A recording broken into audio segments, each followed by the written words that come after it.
Hello friends, నమస్తే. Welcome to Studybiz YouTube channel by studybiz.com. Friends, ఇంకా మన channel subscribe చేసుకోకపోతే ఖచ్చితంగా మన ఛానల్ అయితే సబ్స్క్రైబ్ చేసుకోండి.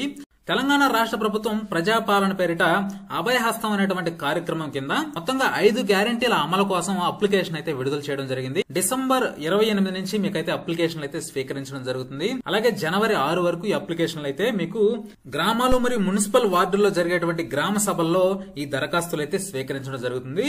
అయితే ఈ ఉన్నటువంటి అన్ని 5 పథకాలకు సంబంధించి కూడా ఒక అప్లికేషన్ అయితే ఇవ్వడం జరిగింది. ఆ అప్లికేషన్ ఫిల్ చేసి మీకు జరిగేటువంటి గ్రామ సభల్లో ఆ అప్లికేషన్ తో పాటు రేషన్ కార్డ్ జెరాక్స్ అలాగే ఆధార్ కార్డ్ జెరాక్స్ జత చేసి మీరైతే ఇవ్వవలసి ఉంటుంది.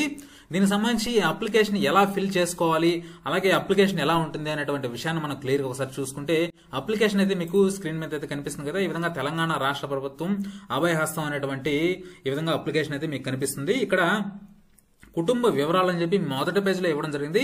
దరఖాస్తుదారుని అంటే ఇంటి యజమాని ఎవరైతే ఉంటారో దానికి సంబంధించి వాళ్ళ యొక్క పేరైతే ఇక్కడ నమోదు చేయాల్సి ఉంటుంది. అలాగే వాళ్ళు స్త్రీయా లేదా పురుషులా లేదా ఇతరుల అనేటువంటి విషయాన్ని కూడా ఇక్కడ టిక్ చేసుకోవాల్సి ఉంటుంది. అలాగే క్యాస్ట్ కి సంబంధించినటువంటి డీటెయిల్స్ కూడా ఇక్కడ టిక్ చేసుకోవాల్సి ఉంటుంది.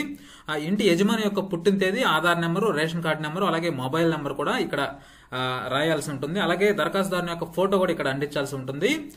ఇక చూసుకుంటే మొబైల్ నెంబర్ కూడా ఇక్కడ ఎంటర్ చేసిన తర్వాత వాళ్ళ యొక్క వృత్తి ఏంది, వ్యవసాయం చేస్తారా లేదంటే ఇంకేమైనా పనులు చేస్తారా అనేటువంటి విషయాన్ని అయితే ఇక్కడ క్లియర్ గా ఇవ్వాల్సి ఉంటుంది. ఇక కుటుంబ సభ్యుల వివరాలు అంటే ఎంతమంది పిల్లలు ఉన్నారు, వాళ్ళ వైఫ్ యొక్క వివరాలు, అలాగే తల్లిదండ్రుల యొక్క వివరాలు అయితే ఇక్కడ క్లియర్ గా అయితే నమోదు చేయాల్సి ఉంటుంది. అలాగే చిరునామా సంబంధించి చూసుకుంటే మీరు ఇంటి నెంబరు, వీధి, అలాగే గ్రామం, మున్సిపాలిటీ ఎక్కడ ఉంటుంది, అలాగే వార్డు నంబర్ ఏంటి, మండలం, జిల్లా, ఇలాంటి వివరాలన్నీ కూడా ఇక్కడ నమోదు చేయాల్సి ఉంటుంది. అలాగే మీకు ఏ పథకానికి సంబంధించి కావాలనుకుంటున్నారో ఆ పథకానికి సంబంధించి మీరు టిక్ చేయాల్సి ఉంటుంది. ఫర్ ఎగ్జాంపుల్ మీకు మహాలక్ష్మి పథకానికి సంబంధించి ప్రతి నెల 2500 ఆర్థిక సాయం పొందాలనుకుంటే ఈ టిక్ అయితే చేయాల్సి ఉంటుంది. అలాగే 500 రూపాయలకి గ్యాస్ సిలిండర్ కావాలనుకుంటే మీకు ఈ టిక్ అయితే టిక్ చేయాల్సి ఉంటుంది. అలాగే ఒకవేళ ఈ 500 రూపాయలకి గ్యాస్ సిలిండర్ పొందాలనుకుంటే గ్యాస్ యొక్క కనెక్షన్ యొక్క నంబరు, అలాగే ఎవరైతే సరఫరా చేస్తున్నారంటే భారత్ గ్యాస్ గానీ, హెచ్పీ గ్యాస్ గానీ ఇలా ఉంటాయి కదా, దానికి సంబంధించినటువంటి పేరు అయితే ఇక్కడ రాయాల్సి ఉంటుంది. అలాగే మీరు సంవత్సరానికి ఎన్ని గ్యాస్ సిలిండర్ యూజ్ చేస్తారనేటువంటి సంఖ్య కూడా ఇక్కడ నమోదు చేయాల్సి ఉంటుంది. అలాగే రైతు భరోసా పథకానికి సంబంధించి చూసుకుంటే, రైతులకు సంబంధించి చూసుకుంటే ప్రతి ఏటా ఎకరానికి 15,000 రూపాయలు ఇవ్వాలని చెప్పి గవర్నమెంట్ నిర్ణయించిన విషయం మీకు తెలిసిన విషయమే. అయితే మీరు రైతునా లేదా కౌలు రైతు అనేటువంటి విషయాన్ని అయితే ఇక్కడ టిక్ చేసుకోవాల్సి ఉంటుంది. పట్టాదారు పాసు పుస్తకం ఉంటుంది కదా, దానికి సంబంధించినటువంటి నెంబర్లు కూడా ఇక్కడ ఎంటర్ చేయాల్సి ఉంటుంది. అలాగే మీరు ఏదైతే సాగు చేస్తున్నారో ఆ భూమి యొక్క వివరాలు, సర్వే నెంబర్లు, విస్తీర్ణం ఎంత అనేటువంటి విషయాన్ని కూడా ఇక్కడ నమోదు చేయాల్సి ఉంటుంది. అలాగే వ్యవసాయ కూలీలకు సంబంధించి చూసుకుంటే మీకు ఏటా 12,000 రూపాయల ఆర్థిక సహాయాన్ని అయితే ఇస్తారు. అలాగే ఉపాధి ఎవరైతే వ్యవసాయ కూలీలు ఉంటారో వాళ్ళ యొక్క ఉపాధి హామీ కార్డు నెంబర్ ఉంటుంది కదా, దాన్ని అయితే ఇక్కడ ఎంటర్ చేయాల్సి ఉంటుంది.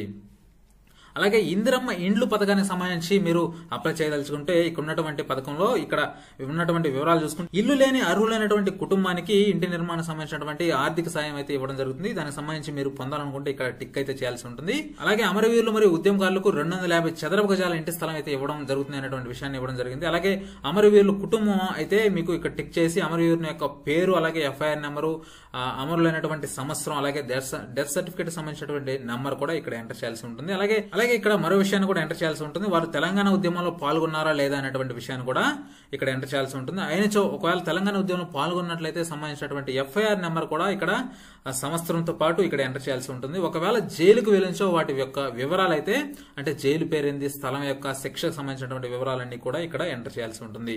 అలాగే గృహజ్యోతి పథకానికి సంబంధించి చూసుకుంటే కుటుంబానికి ప్రతి నెల 200 యూనిట్లు ఉచిత విద్యుత్ అయితే ఇవ్వడం జరుగుతుంది. దానికి సంబంధించినటువంటి వివరాలు అంటే మీరు గృహ విద్యుత్ ఎంత వినియోగిస్తారో అనేటువంటి నెలసరి విధంగా చూసుకుంటే మీకు 0 నుంచి 100 యూనిట్లు ఉపయోగిస్తారా, లేదా 100 నుంచి 200, లేదంటే 200 యూనిట్ల కంటే ఎక్కువ అనేటువంటి విషయాన్ని అయితే మీరు టిక్ చేసుకోవాల్సి ఉంటుంది. అలాగే గృహ వినియోగ విద్యుత్ మీటర్ కనెక్షన్ సంఖ్య అనేటువంటి దాన్ని మీకు ఏదైతే మీటర్ ఉంటుందో దానికి సంబంధించినటువంటి సంఖ్య కూడా ఇక్కడ ఎంటర్ చేయాల్సి ఉంటుంది. అలాగే చేయూత పథకానికి సంబంధించి మీరు చేయూత పథకం కింద నెలకు 4,000 రూపాయల, అలాగే దివ్యాంగులకు పింఛన్ కింద 6,000 రూపాయలు పొందేందుకైతే ఈ పథకం అయితే ప్రారంభించడం జరిగింది. దానికి సంబంధించినటువంటి మీరు దివ్యాంగులు అయితే ఇక్కడ టిక్ చేయాల్సి ఉంటుంది. దివ్యాంగులకు సంబంధించినటువంటి సదరం సర్టిఫికేట్ నెంబర్ ఉంటుంది కదా, అదైతే ఇక్కడ ఎంటర్ చేయాల్సి ఉంటుంది. అలాగే మీరు వృద్ధాప్యుల లేదా గీత కార్మికుల లేదా డయాలసిస్ బాధితుల, బీడీ కార్మికులు జీవన వృత్తికి సంబంధించి, అలాగే ఒంటరి మహిళా జీవన వృత్తికి సంబంధించి వితంతు పెన్షన్ పొందాలనుకుంటున్నారా, లేదా చేనేత కార్మికులకు సంబంధించి, లేదా ఎయిడ్స్ వ్యాధిగ్రస్తులకు సంబంధించినటువంటి పెన్షన్, లేదా పైలేరియా బాధితుల లేదా బీడీ టేకేదారు జీవన భృతికి సంబంధించినటువంటి ఎవరైతే మీరు పొందాలనుకుంటున్నారో, ఏ కేటగిరీలో మీరు పొందాలనుకుంటున్నారో పెన్షన్ అనేదాన్ని దానికైతే మీరు టిక్ చేయాల్సి ఉంటుంది.